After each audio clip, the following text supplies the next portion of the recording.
Welcome to Screen to Speed, powered by INIT Esports. In this podcast, we dive into the journeys of remarkable individuals making waves in sim racing and bridging the virtual with the real. From the thrill of digital circuits to the roar of real life racetracks, we explore the passion, dedication, and innovation that drives the world of motorsports. We'll hear from athletes, creators, and pioneers sharing their stories, insights, and the powerful ways sim racing is connecting communities and creating pathways into motorsports.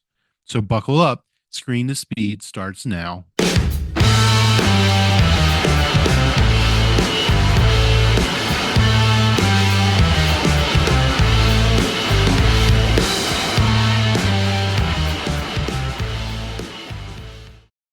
Hi everyone, welcome to INIT Talks, and today we're having Denise Pope. Thank you so much for joining us. Can you tell where you're from and what's unique and special about area where you're living? Sure. Thanks for having me. So my background is so I grew up in Northamptonshire, in the UK. Currently live in Nottinghamshire. Moved here back just under a year ago. And my background is as a designer essentially. So yeah, it's a little about me. So as I know, this place is unique because here is somewhere near the Silverstone circuit, and that's why that's a hub of motorsport in UK, right? Yeah. Silverstone, Northamptonshire. Yeah. So I grew up about 30 minutes away from Silverstone. And it was never something that like motorsport is obviously a big part of that area. But I was never really directly linked to it. Having said that, Mhm. my father was involved in some amateur motorsport. He was an amateur rally driver years and years ago. I was very young, possibly before I was even born, so I don't actually remember much of that. And then he got into team management and engineering for a small or a fairly small Formula Ford team. Again, I was so young, I wasn't really involved in that, but I think it did have an impact on sort of growing up around motorsport. I guess that was definitely an influence in my life.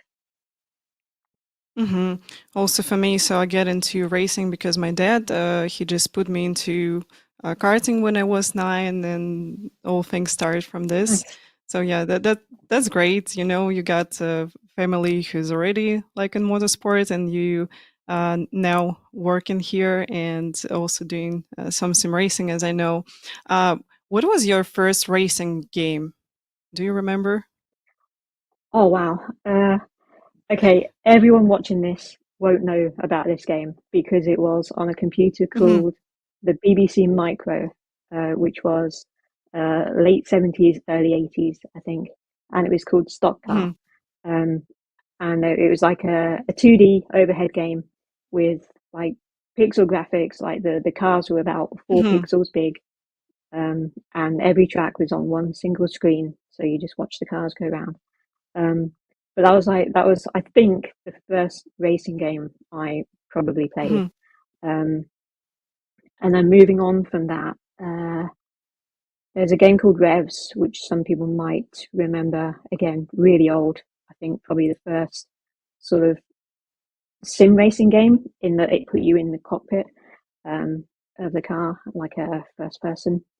Um, yeah, and then sort of moving on from there, I got properly into sim racing with games on the Xbox a few years ago. So that would have been Project Cars, I think, one of the Forza Motorsport games, and uh, the F1 games at the time. So, uh, and like at the time, I didn't appreciate like because it wasn't online racing at the time. It was just like offline. It was just having a bit of fun.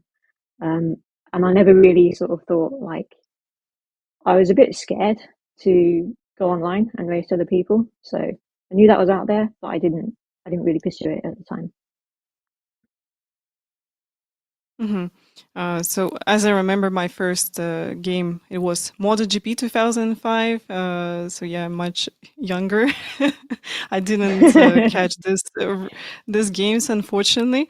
So maybe I would love to start from Grand Prix Legends as a first game. But yeah, my first was MotoGP. I was really into it, more in like MotoGP racing than in Formula One or something. So I was watching a lot of Grand Prix back in the days. And yeah, it was really fun for me. And then, I also race in Race 07, which is kind of like a Factor 1. And then Yeah. I moved to Assetto Corsa, and then also spent some time in Project Cars too. I remember that I really liked the rain and racing in wet conditions in it. It was really cool. I still think that Project Cars is one of the best thing simulators, which I tried alongside with iRacing. Um, so yeah, and then I think we raced together in ACC, in more female racers. So can you tell me, when did you start sim racing? Like you really get into it?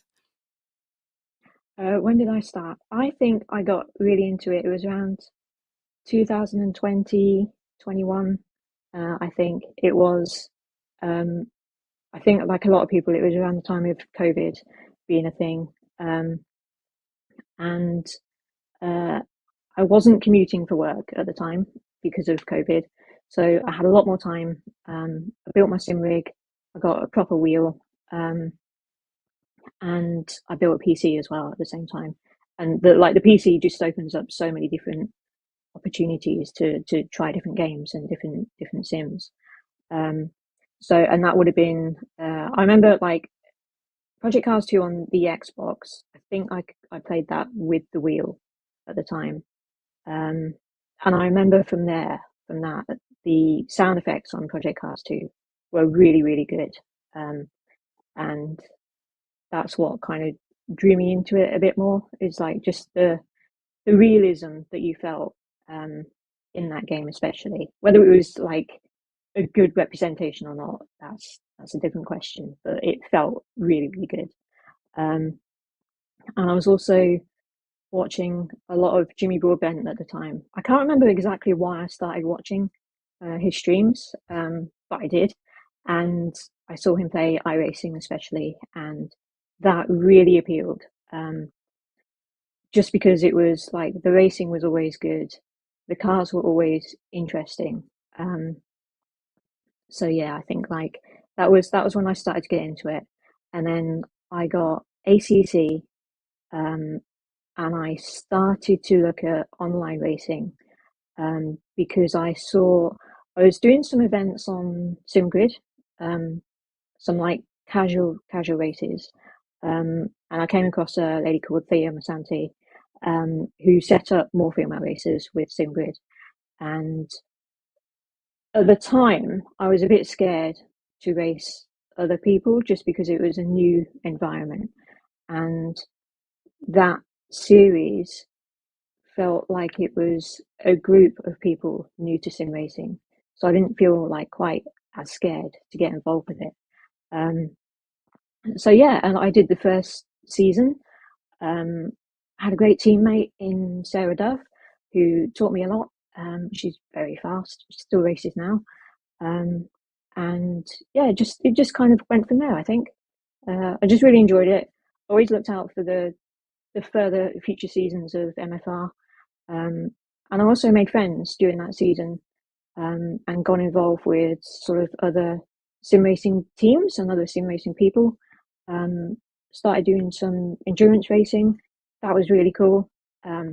Stresses me out no end because I'm terrified that I'm going to let people down. Um, but yeah, that was the start of it, and I was hooked at that point.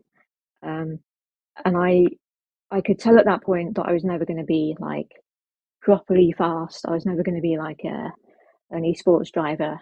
But it gave me the bug, and it sort of made me think, well, if I had a team, I could get some really fast people, and they could win some stuff, and they could be esports drivers. So I set up a team at the time as well, which is still going. I don't know how many drivers we have now. It's probably about 20, 30 drivers across different sims. So yeah, sorry, that's I've gone on a bit there, but that was my starting point. Yeah, I think that pandemic overall affected on all people, and some people like found a better job. Like I get into streaming, into sim racing fully also during the COVID, because unfortunately I stopped to work in sim racing center as a coach, as administrator of this point. So they just completely shut down everything. And yeah, my husband just push me to try iRacing one more time and get me into the streaming. It was awesome. About more female racers, I remember that it was really hard for me to get used to the Lamborghini Super Trofeo, because it was kind Yeah. of unique car compared to GT3s. Um, Yep. so yeah, speaking about your team, it calls Wild Things Racing, right? And um, Yep. what's your role in this team, and what forced you to create this team and start it? Okay, so my role in the team is manager, I guess. I guess I manage the team. Um, and I drive as well, so I do some racing myself. I also do all the liveries for the team, which is sort of a big part of what I enjoy about having that team. Um, and as I say, like the team is really good because it never started as a serious thing. It was always a bit of like fun with friends, going racing, doing endurance events together. Um, but I also found that I was learning a lot about how to get faster, how to get better. I was learning about the different areas of sim racing. So it's not just driving, but it's like the engineering side, streaming side, um, and all the management stuff as well. Um, so so yeah, I guess my job is to my role in that team is to make sure that everyone is happy first of all, make sure that we're enjoying the racing, um, and just to make sure that we have a bit of a direction in terms of what people want to do, what sims they want to race in, what events they want to do. Um, and it is really important to me that the team is guided by good principles and good people. Um, so we may never be like a big esports team, and I'm happy with that. I don't want it to be a big esports team. I just want it to be uh, full of the right people doing sim racing for the right reasons. And for me, that comes from the fun and enjoyment more than the competitive side. Obviously, I like winning. Everyone does, um, but that's a nice side effect of it. That's not the main part of why we do it. Yeah, it's really important to get a team so you can go to endurance racing, and you can like just have a friends to talk with. Uh, this is a thing which I really like in sim racing, because when I come to a community in racing, I also met a lot of new people, a lot of people who like helped me to find the teams to race with in endurance. It's really cool. How do you feel about community overall? So, what do you think? How is it to be in sim racing as a woman? Um, Good question. Uh, so this is maybe not the most widespread opinion, um, but I've never ever had an issue being a woman in sim racing or anything to do with that. I've always found everyone involved, literally everyone, to be happy to have different types of people involved. Um, Always people that have been supportive of me and towards me. I think it's a great community. I really, really do. And that's the reason why I think once you get into it, you kind of you want to stay there and you want to see it grow, and you just want to enjoy the time that you spend with the people in the community.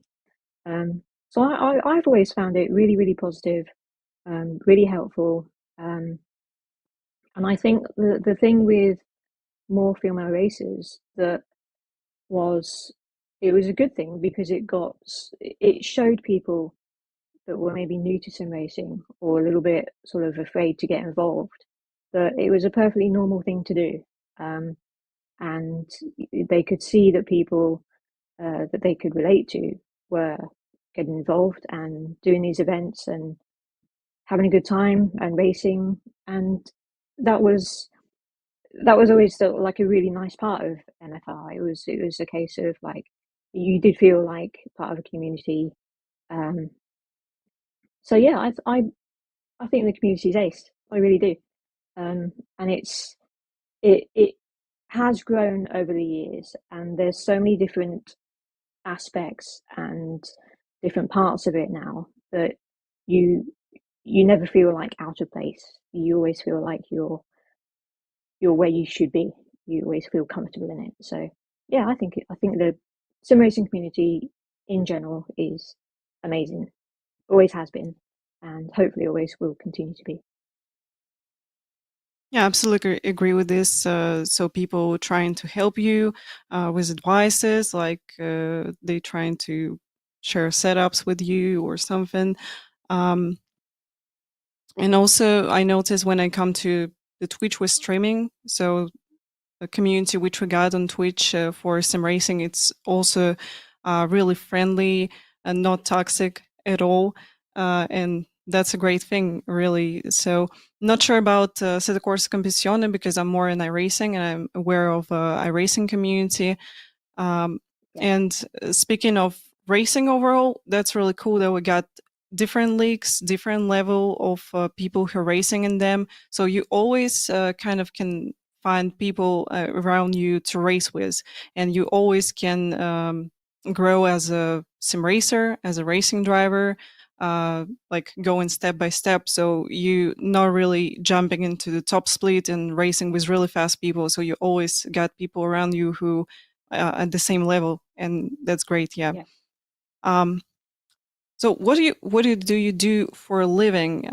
Because I know that you're a graphic designer, but you can tell our audience a little bit more about this. How do you get? How you started? Okay, right. So at the moment, I work for a company called Studio 397, and we are the developers of the Le Mans Ultimate game, which is in early access at the moment.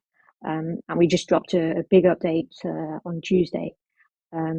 So with that, I'm part of the design team, essentially the UX team. So we make sure that everything you see in the game and everything that you interact with, the menus, the buttons, and so on, that it's all really, it looks good, first of all, but also it works the way you'd expect it to work. It's fun to use. It's you can work out how to change settings. You can do all the different things that you need to do. And my job is to make sure that that is possible. Um, and also that it looks good. And hopefully people think that it does look good. Before that, I worked for SimGrid. So I started at SimGrid as a social media manager because I wanted to get into the sim racing industry, and that was a job that I thought, I'm not a social media manager, but I thought I could do that job, and I'd enjoy it. So I applied for that job and didn't expect to get it. But I got that job. I spoke to David Perel and Josh Martin at the time about that role. They took me on. I think they took a chance on me. I don't know why, but I think I said how enthusiastic I was about sim racing and to get involved on a more professional level. Um, and I think I did the social media stuff for about 3 to 6 months, and then I was asked if I was, or if I was a good designer, essentially. And as that's my main career, I said yes, I'm a good designer as well. So I started taking over some of the SimGrid website design. I did a load of marketing stuff that they produce. In that time, they were doing a lot of events. So they were running more female races. They were running the Sprint Cup, the Endurance Cup, and they were doing the World Cup with VCO as well. So I was really happy to be involved with that, because I always looked up to SimGrid. I thought they ran the best events, and I thought they had the best technology. And to be part of that was really cool. I really enjoyed it, and it gave me a door into working in sim racing in this environment on a long-term professional basis. So that was really cool. And then before that, I was just your average graphic designer, working on websites and branding and logos and advertising. And I loved it. I've always loved my work, but it felt like work, if that makes sense. Whereas the sim racing stuff, it doesn't feel like work. It feels like just doing what you enjoy doing and getting paid for it and seeing people happy with what you produce. That's always been like the one thing I really, really love about all of the jobs I've had, is like seeing people enjoy the results of what I do. And now working on Le Mans Ultimate, seeing players, drive in the game, interact with the game, enjoy the game. It's fantastic. It's literally one of the best feelings in the world. So that's my professional history, I guess. So I think that was like your dream to come to sim racing as a designer, right? Yeah, I mean, to be honest with you, I never had it as a dream. Like, if I did have a dream as a younger person, it was maybe to get involved in motorsport. But there was never any sort of I never pursued it because it seemed like a world that was quite difficult to get into, especially from my background as just being like I worked for small engineering companies and small consultancies, and there was never any link to motorsport that I could take advantage of to get into the motorsport industry. And I guess when sim racing came around, there was a little door, and what kind of convinced me that it was possible was the fact that my boss at the time at SimGrid was a racing driver. David Pirelli is a GT3 driver for Ferrari. And there was that link there that really appealed to me. And I still, to this day, think it would be cool to work in motorsports itself as that kind of real world area. But I like sim racing, and also I can do sim racing at the same time. So having that sort of being able to do something and then being able to work in the same industry and feel the benefits of what you do on a daily level is really cool. So yeah, that's how I got into it, and it was just a series of very fortunate circumstances, Mhm. and having the confidence at the time, I guess, to say, hey, I could do this and I could get into this industry. Just need someone to take a chance on me. And they did. So Yeah, that's really great that you get into sim racing and you closer to motorsport now. It's awesome because we also got a lot of racing drivers who race in our racing instead of course competizione. That's always a pretty cool thing when you get into lobby with like Tony Cannon or someone like this. So yeah, it's really cool. Um, I'm aware that you doing some liveries for ACC, like official liveries. So can you tell me how did you get into making liveries and what's different compared to your casual job, which you're doing like UI and websites, which you did before? sure. So I got into liveries because ACC made it really easy to make liveries. And like even as a kid, I would draw racing cars and I would design liveries and I would copy the Formula One cars that I saw at the time, and I would try and imagine how they would look if that livery was on a different type of car. So for some reason, I've always enjoyed that. It's always been a part of my mentality, I guess, to see things that way. And when ACC came along, it just made it really easy to make something and then see it on the car, and then you see it on track, and it becomes a real thing. And that was magical to me. You didn't have to worry about, like, with some aspects of design, you have to use special software, you have to have access to the 3D models and all of this stuff. With ACC, you just do the livery, put it on the car, and you see it. And it's fantastic for that. And same with iRacing as well, trading paints, that was the same thing. So I've always enjoyed that part of it. When I started my team, it was sort of a given that I would end up, or I would make sure that the team looked good and deliveries were good. So I have just done all the cars, all the liveries for the cars.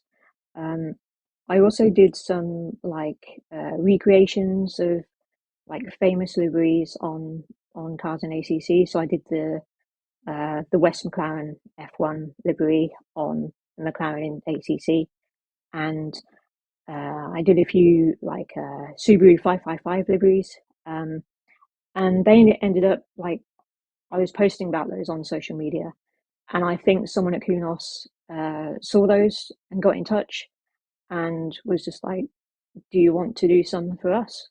Because we need someone to help us out."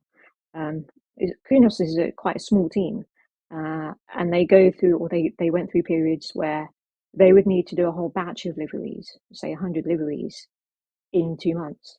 And it's quite a time-consuming job sometimes. So I was brought on to Kunos to help out with making liveries for the game. I think I've done 20, 30 maybe. The first one I did was like a tester, just to make sure that I could do it and I could integrate with their working processes. And then they were happy with what I did, so we just carried on. And yeah, it's just it's another fun aspect, and I really enjoy it. And it's one of the things that I can do. You at 2 o'clock in the morning, I'll still be working on the livery because A, it takes a lot of time, and B, I find it very comforting. I just like moving things around and seeing how they look. But yeah. Yeah. Do you still work with the Kunis, or you mostly focus on Le Mans Ultimate now with the Studio 397? Yep, I'm fully full time with Studio 397. So that takes up pretty much all of my time, to be honest. And I don't think Kunos are planning to update ACC anymore. Might be wrong. But yeah, I don't do any more liveries for them at the moment. But I'm more than happy just to do my LMU job. It's fantastic. So.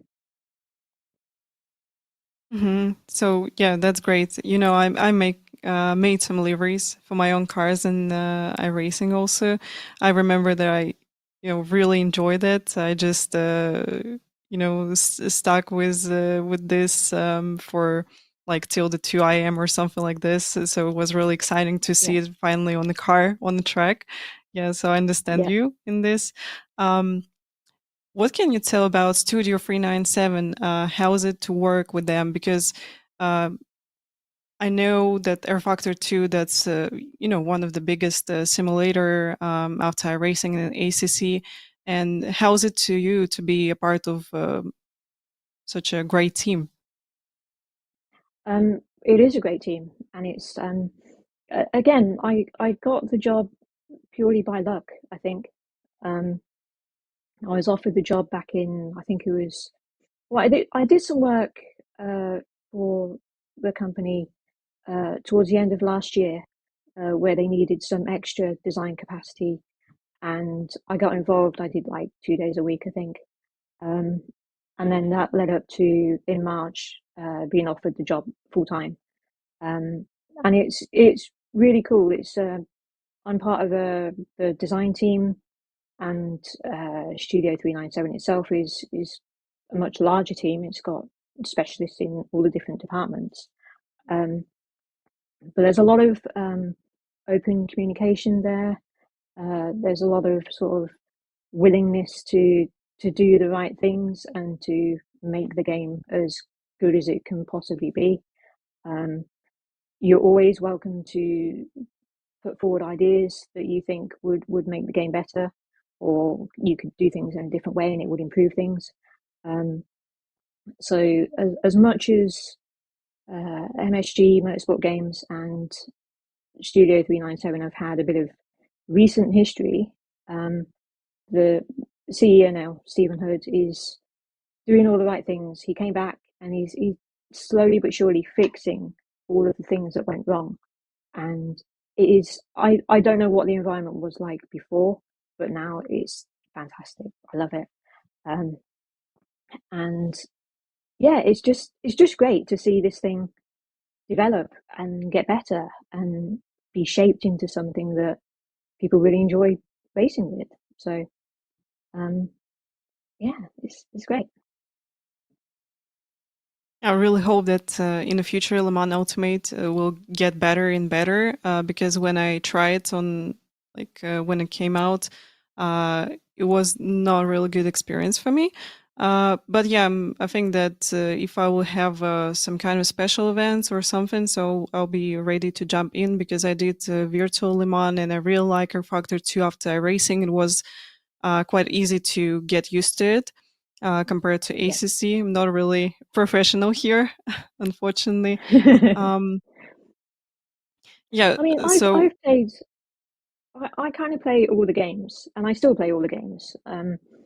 And it's funny that RF2 was always like the standard when it came to the physics and the feel that you got, and Enemy has taken that and just ran with it. So it's the other parts of the game that have needed to be improved on. So that's sort of what we're doing. We're trying to make sure that core experience of racing, driving, the feedback that you get, the physics of the cars, that is all sort of fundamentally in a good place. Everything around that, the interface, the features, we can build on, and we are continuing to build on those. That said, I still enjoy iRacing. I still enjoy ACC. I enjoy IF2 whenever I play it, which is not that often, to be honest. But I think it's, again, I think what is good about the sim racing community and having all these games available is that the competition is good, and it's okay to like one, it's okay to like two, it's okay to like all of them, and it's okay to spend time playing all of them, because that can only sort of make your experience better. The more you experience from different things, different platforms, different games, it all sort of comes together to make the sim racing community a better place, I think. Yeah. Yeah, definitely. So anyone with a PlayStation, Xbox can try different games, different simulators, then maybe decide and get PC and get into maybe a Factor 2 or iRacing, something like this. So it's awesome that we got different options, and people got opportunity to try new things for them. So speaking about equipment, what do you have now? Because for some people in internet, they thinking that equipment is so important. So I would like to know what you got now, and if you had different equipment before. So what was your first racing wheel? Can you tell us about Okay. this? So I started on a second-hand Thrustmaster wheel and Thrustmaster pedals. I can't actually remember which model it was, but it was very low end. It was I think it was gear driven at the time, and then I upgraded the wheel to TSPC, I think, which was belt driven, and it was a lot better. I also upgraded the pedals to Fanatec CSLs, and recently I upgraded the pedals again to Fanatec Club Sports, and then a few months ago I got SimMagic Alpha Mini and the GT Neo wheel, and the difference it's made in not so much speed but consistency and being able to control the car and kind of correct slides before they happen. That's been the biggest thing. So for me, I always enjoyed I always enjoyed racing with the Thrustmaster, but I think you do get to a certain level where you know your pace is not going to improve because you're not picking up the subtleties that sometimes you need. Whereas with the higher end gear, it costs a lot, it's expensive, but it again makes the experience more fun, and it does make you more consistent.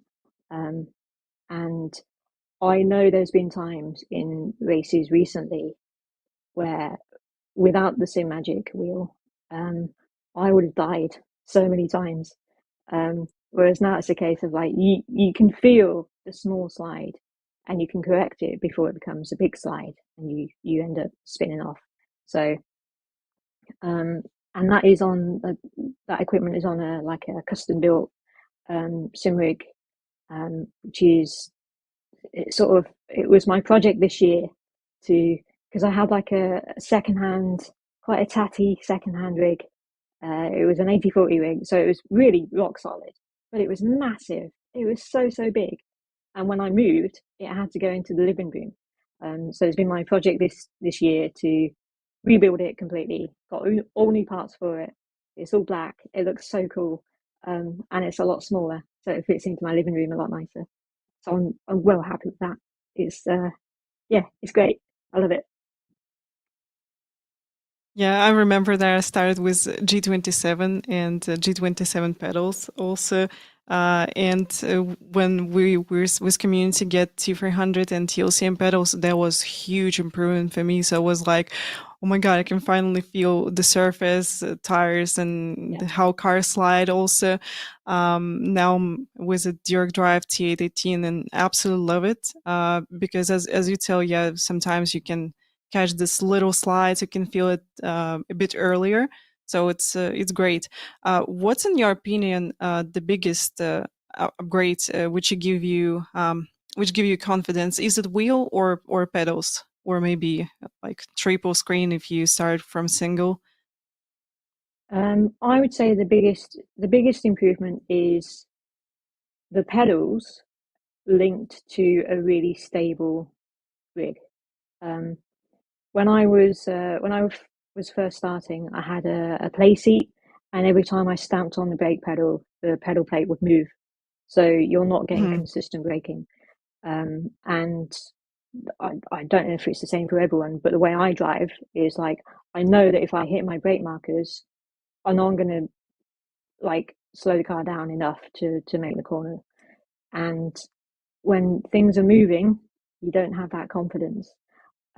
So I'd say that the biggest upgrade for me that made the biggest difference to my driving and to my confidence was the load cell brake pedal and making sure that the rig was really stable and would not move. And also, like I have the vibration things on the pedals. They're really cool too because like the thing with simulation is like you don't get the feedback that you would get in real life. So for me, when brakes are locking, I have to listen for it or I have to feel it with the vibration module. So that's been really important as well, and that's really helped. Absolutely agree with you about pedals. I think that's the most important thing in the rig. And of course, the rig itself is important because when you're sitting in a proper position, so you can spend hours in the rig without, feeling pain in your back or something. So yeah, it's really cool. Can you tell where did you compete? Like, what was your last sim racing event where you race? What's my last sim racing event? It was literally last night. I did an online race in LMU. I did the Hypercar Fix Challenge at Spa, and I was in Split 2, and I think I started P12, and then I was up to P8 or something by the end of the first lap, and then a couple of other cars took themselves out, and I was up to P4, and I was battling with P4, and uh, then the guy in P2 spun, so I was then battling for P4, P3, and then I spun myself twice, so I lost the chance to get a podium, and I finished in 8th in the end, I think, which I was fairly happy with. But come on, could have got a podium. Just need to get better. Yeah, it was real close. So yeah, I understand you. um, Yeah. yeah, when you're really close to the podium and then you're losing because some like mistakes or someone crashed, yeah, that's always a sad thing to have in sim racing. Um, what's your favorite series, let's say in iRacing? So do you like GT cars or maybe prototypes or formulas? What do you prefer? In iRacing, I would say GT3 cars. I do the IMSA Endurance series with a teammate, Celine. So we're just about to do I think it's the second round of that on Saturday. Um, so yeah, I like the prototypes, but they're kind of too fast. They scare me a little bit, and I'm just not that good again.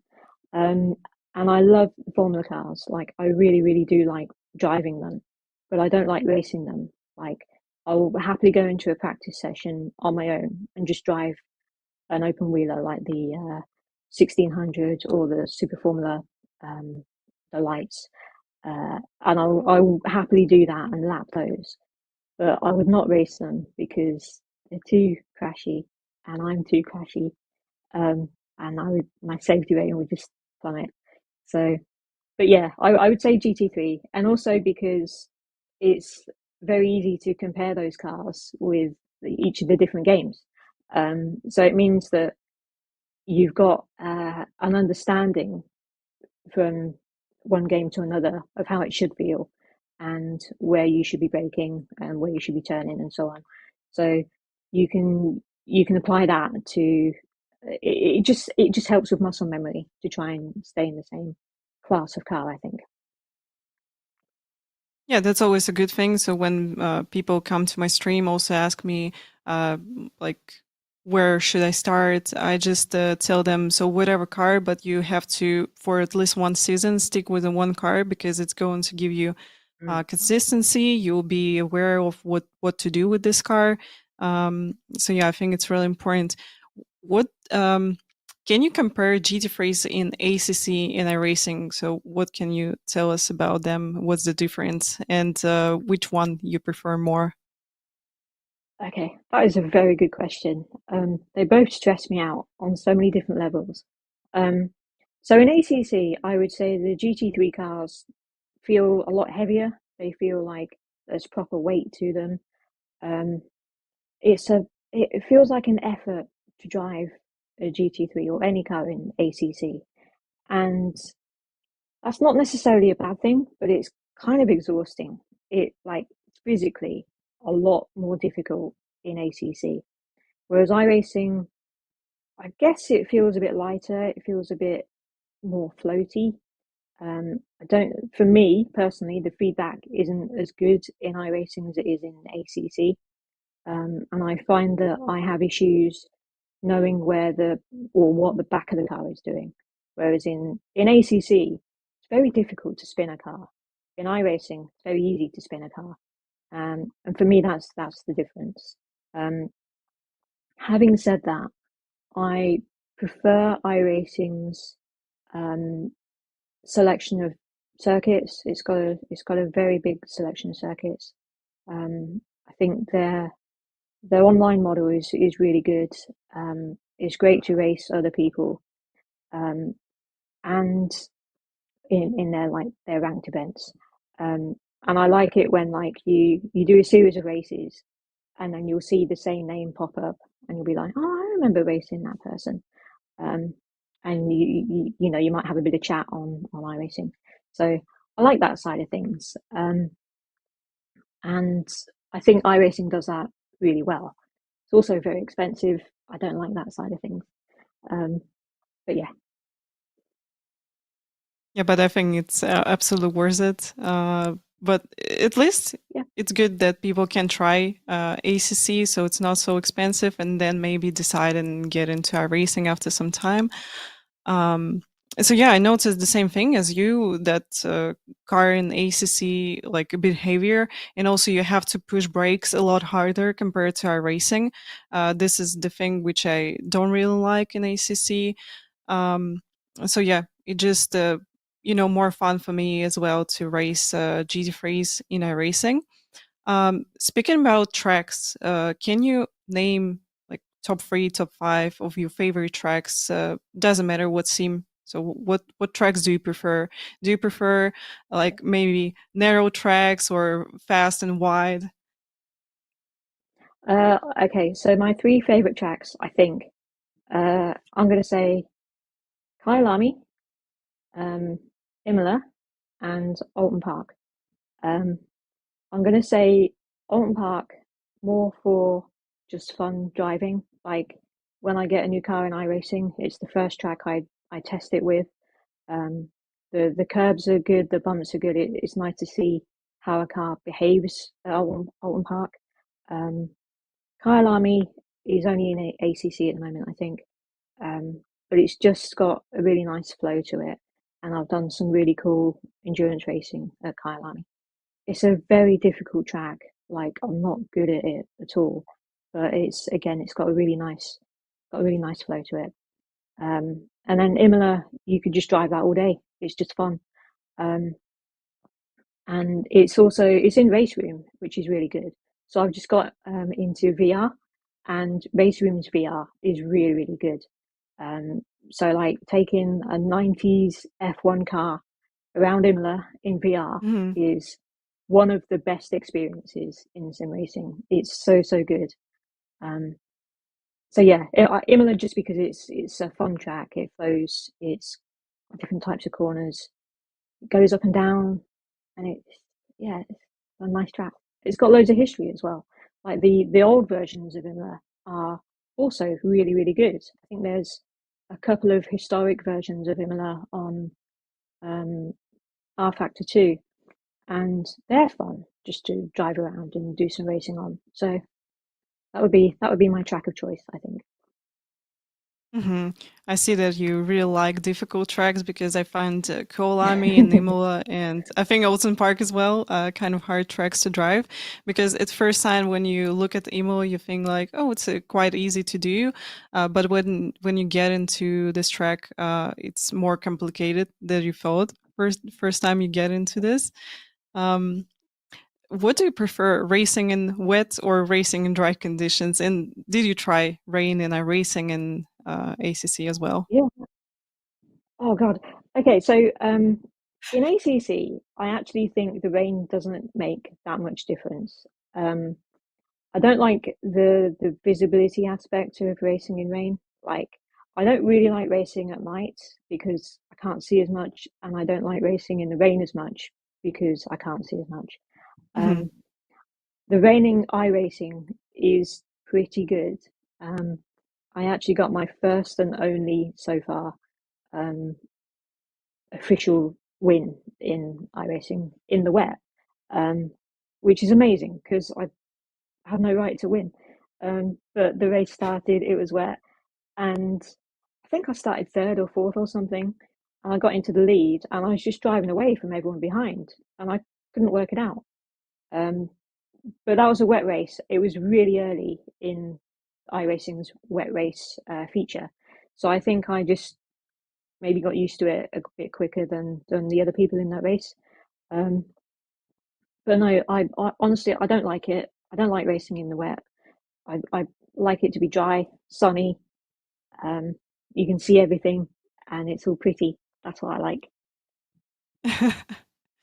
Okay. Yeah, congrats with your win in the wet condition, because it's I think it's a great achievement, to be honest, because it's really hard. You can see things sometimes. So yeah, it can be really hard to race in wet condition. But honestly, I really like it. So recently I raced Red Bull Ring with Porsche Cup. It was really fun, because when people starting to rush in wet conditions, they making mistakes, and then you got opportunity. So if you just cold blooded, here you can gain a lot of positions just being on track actually.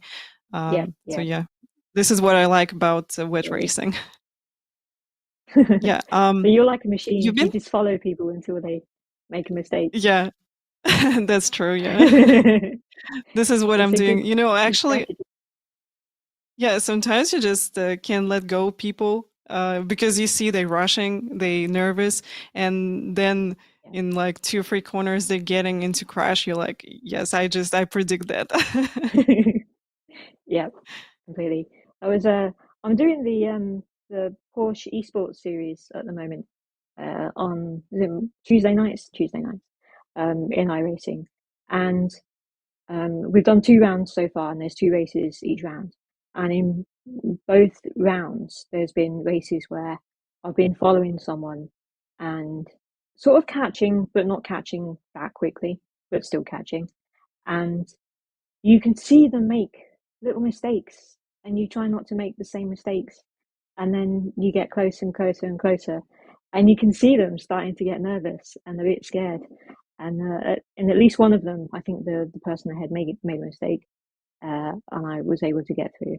So I, because I'm not like super fast, I do rely on being consistent, I guess, and trying to take opportunities when they present themselves, which is not often, but when they do, you've got to go for it.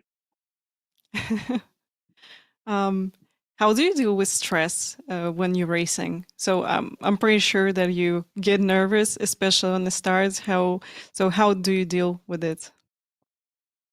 Not well is the answer. Like, I'm not someone that like I don't have issues with stress. Like, it doesn't affect me physically. I don't worry about stuff. I just I get the shakes. I get the sort of, I do get the nerves. And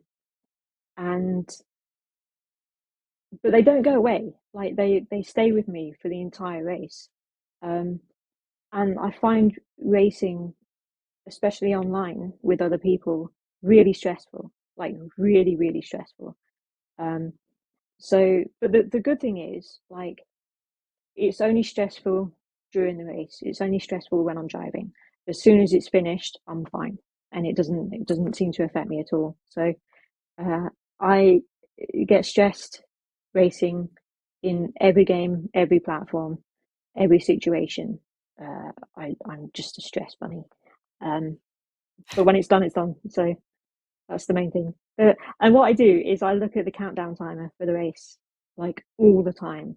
And as soon as it gets to 15 minutes, I'm like, just 15 more minutes. And as soon as it gets to 10 minutes, this is like, right, only 10 minutes. That's like 5 laps. It'll be fine. And then 5 minutes. And then the last lap. And then it's not the last lap, but the next lap is the last lap. That's how I deal with it. So it's maybe not a particularly good way of dealing with it, but it's my way of dealing with it. So, and it seems to work for me. So. So you just getting nervous, but you just trying to stay with this stress, yeah, for the race. And um, how do you not make mistakes, like a lot of mistakes, compared to some people who you race with? Um, for me, it's always about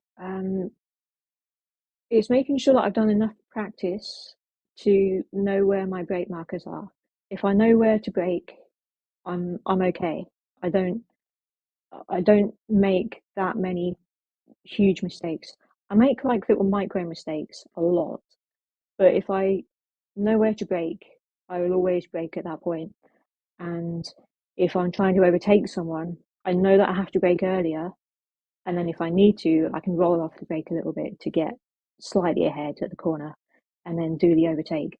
So as long as I've done enough practice that I know where my braking points are, I'm kind of okay. And I try and make myself like go a little bit robotic and just try and drive like it's a routine that you have to do. And if you do that every single lap, you're going to be okay. And I think that's why I don't like wet racing, because all of that goes out the window and you don't know where to brake anymore. It's kind of you're guessing every single corner. That's what I don't like, and I'll do my best to avoid those situations. So if I know something's going to be like a wet race, I'll be like, I'm not going to do it. Just get someone else to do it, please. Yeah, I think that it's really important to hit your reference points, like your breaking point, your enter point, and it give you confidence 100% in the race when you're doing it. And as you said, wet racing, yeah, it's more about improvisation. It's more about how you feel this breaking points, because lap by lap, track can get drier, and you just losing this orienteers of your breaking points which you hit before, like a few laps ago. Yeah. So yeah, definitely that's really hard to do. What was your advice for people who first time get into sim racing? What can you suggest to them? I think the most important thing is to treat it as a fun activity. You know, it's for me, it's never something to be taken seriously at all. That might be because I'm not an esports driver, but it has to be fun. And if it's not fun, just don't worry about it. Just do something else. On top of that, I think I don't like practicing, but I will say that when I do the practice, I tend to get results out of it. So even if it's just a case of doing like, I can usually get away with doing, say, 10 to 30 minutes of practice before a race, just to make sure that I do know where my markers are, and I do know where the track goes, which is kind of important, I guess. And as long as I've got that imprinted and I've got a bit of muscle memory to be able to do that on a routine basis, I would say that's a good place to be, for not having to think about actually driving that much, and just enjoy it and do the best you can. So yeah, don't take it too seriously. Just have fun while you're doing it, and uh, put in a bit of effort to try and improve, but not too much. Yeah, that's great. I think main thing is to have fun. We're all here to have fun and communicate with community, get into racing, get into races, and also like just having fun with the car, with the track. So yeah, I think that's a great advice which you can give to sim racing people who just starting their way here. Um, so can you tell me what's next for you, both in terms of sim racing and graphic design career? So what you're planning, what's your future plans? Sure. So sim racing, I really enjoy having like doing regular races, and just knowing, like, I don't like doing too much. I used to do like 4 races a week at one point, and that's too much. Um, People should not be doing 4 races a week. So I try and just do sort of one or two series on an ongoing basis, whether that's in iRacing or LMU, doesn't really matter. So that's for me personally, that's my approach to sim racing, and for the future, that's not going to change, I don't think. I think for the team, we want to go on Le Mans Virtual when it comes back. So I'm looking forward to that whenever it may be. And I definitely want the team to get involved in that because I think we could do really well. And like the main thing with the team for now and in the future is just to continue to like have fun, be good to each other. That's my aim for the team, I think. And then on the professional side, just to continue working to develop new features in the game to make improvements where we can. I feel like I'm in quite a good. I feel like I'm in a really good environment to be able to do that, and I feel like everyone in the team is supportive and wants to do the best they can for the game and for the bigger team as a whole. So, yeah, just look out for LMU updates as they come. Then that's awesome. So thank you so much for taking time for speaking with us. I had a lot of fun. I think that I get a lot of new things about you. It was awesome. So hope you enjoy this time with us as well. Thank you so much. Thank you. Yeah, it's been a pleasure. Thank you. Yeah, and wish you good luck in your design career in sim racing as well. So just have fun, stay positive, and yeah, everything will be okay. Will do. Cheers. Yeah, thank you so much. Guys, thank you so much for watching. So we'll see you in the week. Thank you.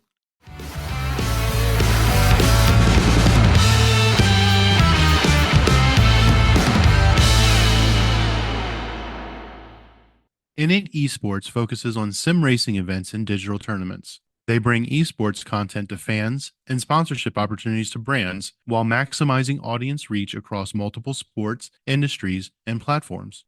INIT Esports is a woman led company where diversity, equity, inclusion, and accessibility is in their DNA. And their platform aims to combat bullying and cheating to help make the esports world as safe and fair as possible. To learn more, be sure to log on to www.initesports.gg or follow them on social media at Init Esports. Join their Discord, check out their YouTube channel, or follow their live content via Twitch. This episode has been brought to you by Grand Touring Motorsports as part of our Motoring Podcast Network. For more episodes like this, tune in each week for more exciting and educational content from organizations like the Exotic Car Marketplace, the Motoring Historian, Break Fix, and many others. If you'd like to support Grand Touring Motorsports and the Motoring Podcast Network, sign up for one of our many sponsorship tiers at www.patreon.com/GT Motorsports.